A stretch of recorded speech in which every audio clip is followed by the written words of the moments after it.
ఇక ఇంటికొక ఉద్యోగం ఇస్తామని. ఇక ఈయన కొడంగల్ ప్రజలకైతే మొత్తం మీద ఒక శుభవార్త ఏం చెప్పిండంటే, భూములు ఎవరైనా కోల్పోయిన వాళ్ళు ఉంటే వాళ్ళకు మాత్రం 2 ఉద్యోగాలు ఇస్తాము అని అంటాడు.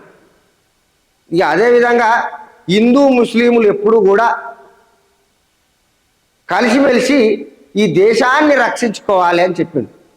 ఇక ఇంకొక మాట మాట్లాడిన ఆయన ఏమంటుండంటే, రాష్ట్ర అభివృద్ధి ముఖ్యంగా తెలంగాణ రాష్ట్రాన్ని భారతదేశ పటంలో అభివృద్ధి స్థానంలో మొట్టమొదటి స్థానంలో ఉంచుతా, అభివృద్ధిలో మొట్టమొదటి స్థానంలో ఉంచుతా, ఈ 10 ఏళ్ళు నేనే ముఖ్యమంత్రిగా ఉంటా.